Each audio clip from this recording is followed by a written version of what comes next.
ये प्रतिज्ञा लेता हूं कि जिस प्रकार मैंने भूमि पर आघात किया है, उसी प्रकार युद्ध में मैं तुम्हारे छाती पर आघात करके तुम्हारी छाती फाड़ दूंगा दुष्टाचा।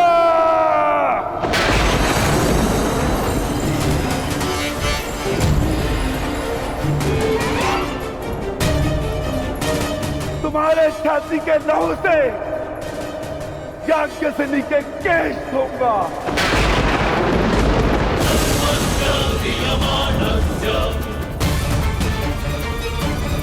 और तब द्रौपदी अपने केश बांधेगी।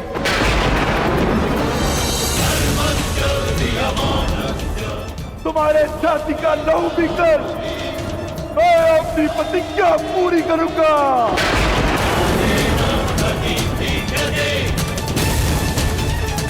और तुम दुर्योधन, मामा श्री के स्वप्न के होने वाले सम्राट, अपने अंत के दिन कितना प्रारंभ कर दो।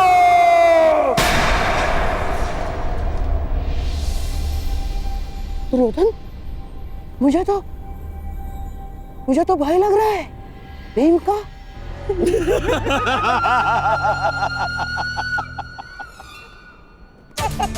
दिन तो तुम गिनना प्रारंभ कर दो पांडु पुत्रों। और हाँ, ठीक से दिन, प्रहर और क्षणों की गणना करना।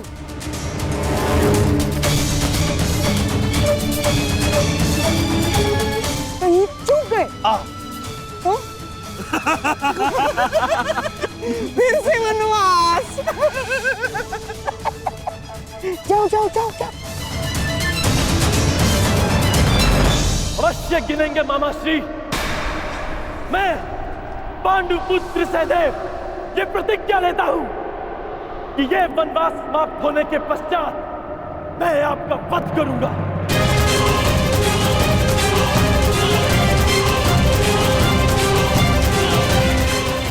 मेरा वध?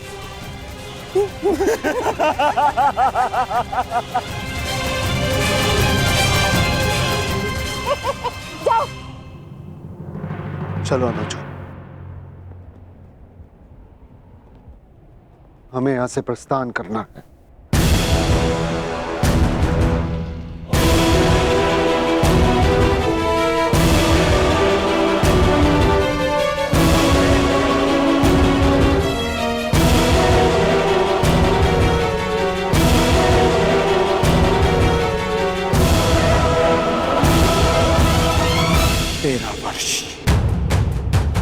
स्मरण रखना, और तुम भी स्मरण रखना कि 13 वर्षों के पश्चात उस महासंग्राम में तुम्हारा सामना मुझसे होगा।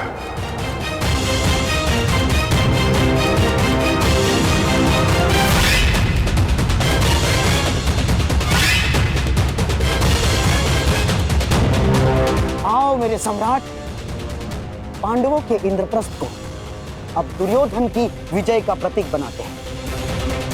हाँ।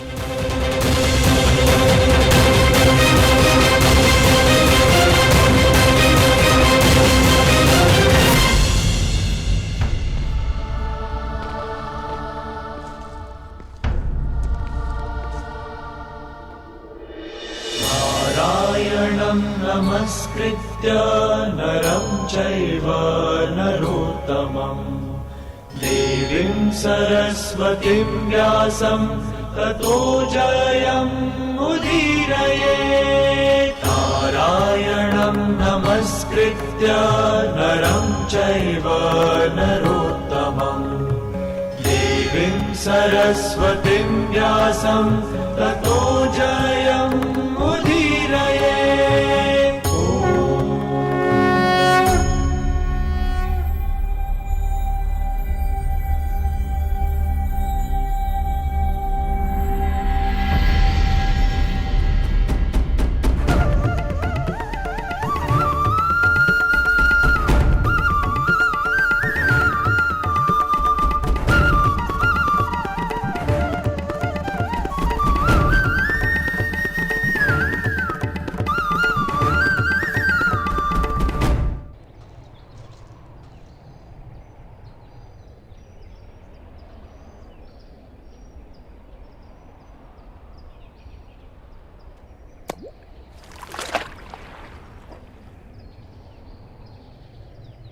ऊपर से कितना शांत प्रतीत होता है ना कर्ण, परंतु भीतर से न जाने कितनी बड़ी अशांति, कितना बड़ा ज्वार छिपा कर बैठा है। आपने मुझे जल की अशांति के विषय में बताने के लिए तो नहीं बुलाया केशव। जल की बात कौन कर रहा है कर्ण? मैं तो मनुष्य के मन की बात कर रहा हूं।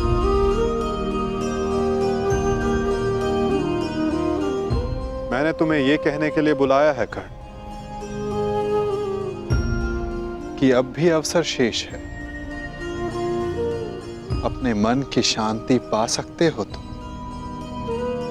तो बोलो कर्ण, इतना बड़ा अनर्थ देखने के पश्चात भी क्या तुम अब भी दुर्योधन का पक्ष चुनोगे? किसका पक्ष चुनो केशव? किसने उचित किया, किसने अनुचित? किसने धर्म किया, किसने अधर्म? कौन था उस सभा में जो उस पाप के लिए उत्तरदायी नहीं था? हाँ,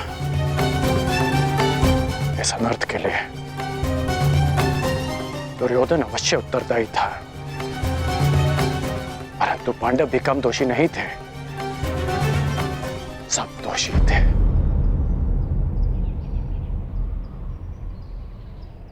मैं भी दोषी हूं केशव। तुम अब भी प्रायश्चित कर सकते हो कर्ण। कर सकता हूं केशव, परंतु अब प्रायश्चित का नहीं, दंड पाने का समय है। अपने कर्मों का फल पाने का समय है। अनिच्छा से ही सही, परंतु द्रौपदी का अपमान होते हुए मैंने भी देखा। विवश होकर मैंने पांचाली को वेश्या कहा। एक स्त्री के लिए मेरे मुख से ऐसे शब्द निकले केशव।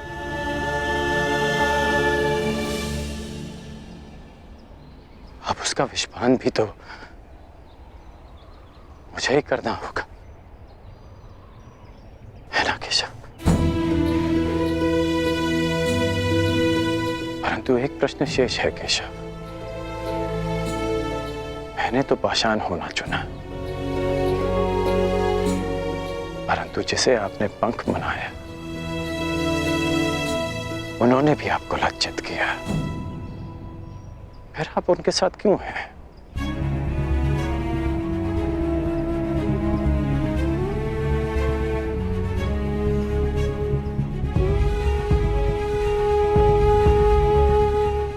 यही प्रश्न उस पंख ने भी मुझसे किया था और जो उत्तर मैंने उसे दिया वही उत्तर मैं तुम्हें भी दूंगा कर्ण।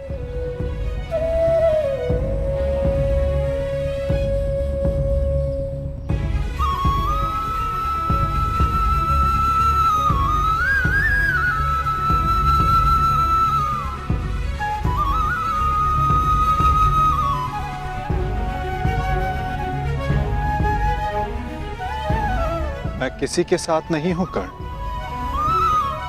मैं केवल विरोध में हूं। हर पाप के, हर अत्याचार के। मुझे मेरे प्रश्न का उत्तर मिल गया केशव।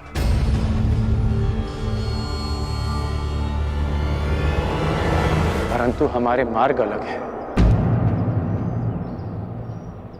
अब हम सीधा युद्ध में मिलेंगे केशव, जहां मैं दुर्योधन का साथ दूंगा, अपना कर्तव्य निभाने के लिए नहीं, परंतु द्रौपदी के साथ जो पाप हुआ उसका परिणाम भोगने के लिए। मैं जानता हूं केशव कि 13 वर्षों के पश्चात एक महासंग्राम होगा, एक महाभारत होगा। जहां आप मेरे विरुद्ध खड़े होंगे, आप अपना धर्म निभाएंगे और मैं अपना धर्म निभाकर अपना पश्चाताप पूर्ण करूंगा।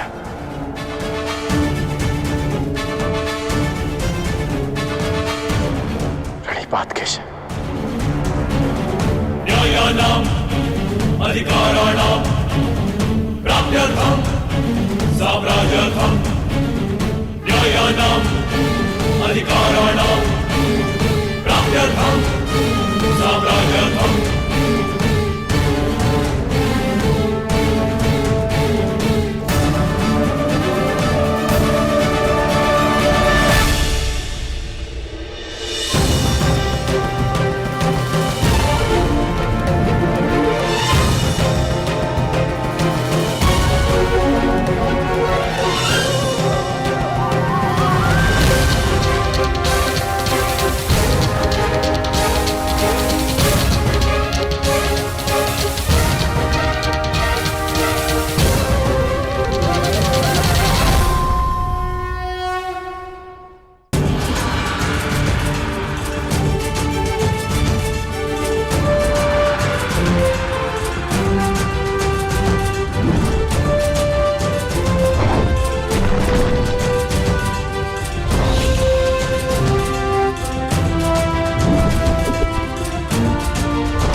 उत्तम, अति उत्तम। प्रतीत होता है कि वनवास का प्रवास आप पांचों भाइयों को बहुत भा गया है। प्रणिपात। मैं यहां आप पांचों को कुछ स्मरण करवाने आया हूं। भले ही आप सबको इंद्रप्रस्थ वापस नहीं चाहिए, परंतु उन खुले केशों का क्या जो न्याय मांग रहे हैं?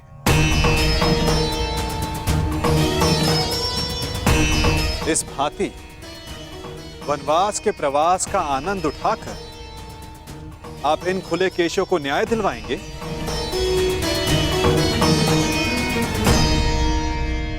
हम ना वो खुले केश भूले हैं और ना ही अपना प्रतीकार।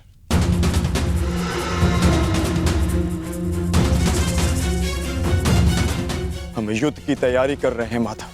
जो युद्ध होगा वो ऐसा युद्ध होगा जो ना आज तक कभी हुआ है और ना कभी होगा।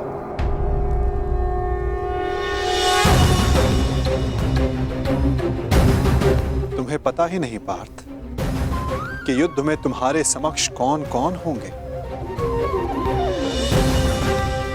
दुर्योधन, दुशासन, जयद्रथ, द्रोण, भीष्म, अश्वत्थामा और सबसे महत्वपूर्ण योद्धा अंगराज कर्ण।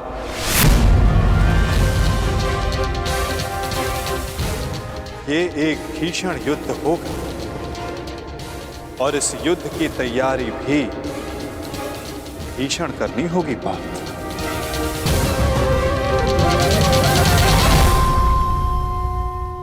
तो हम क्या करें माधव? हमारा मार्गदर्शन कीजिए। जब लक्ष्य कठिन हो तो मार्ग भी सरल नहीं होता पार्थ। एक कठिन मार्ग से जाना होगा, एक कठिन यात्रा करनी होगी पार्थ।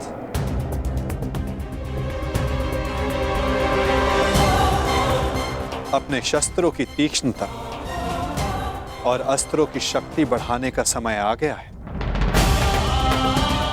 वैसे आचार्य द्रोण ने तुम्हें कई दिव्य अस्त्रों की दीक्षा दी है, परंतु तुम्हें अब भी एक महत्वपूर्ण अस्त्र पाना शेष है पार्थ।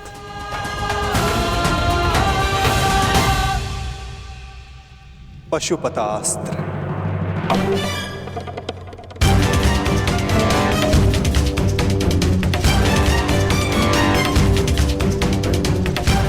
भगवान शिव का महाप्रलयंकारी अस्त्र। हाँ पार्थ, भगवान शिव को प्रसन्न करो, कैलाश जाकर उनसे इस महान अस्त्र की दीक्षा लो, चूंकि युद्ध में सर्वाधिक आवश्यकता तुम्हें इसी अस्त्र की पड़ेगी। ठीक है माता, जैसा आप चाहते हैं वैसा ही होगा। मैं आज अभी कैलाश के लिए प्रस्थान करता हूं। तुम्हारी सफलता की कामना सहित मैं तुम्हें विदा करता हूं पार्थ, परंतु फिर से स्मरण करवाता, मार्ग बहुत कठिन होगा और बाधाएं बहुत भयंकर।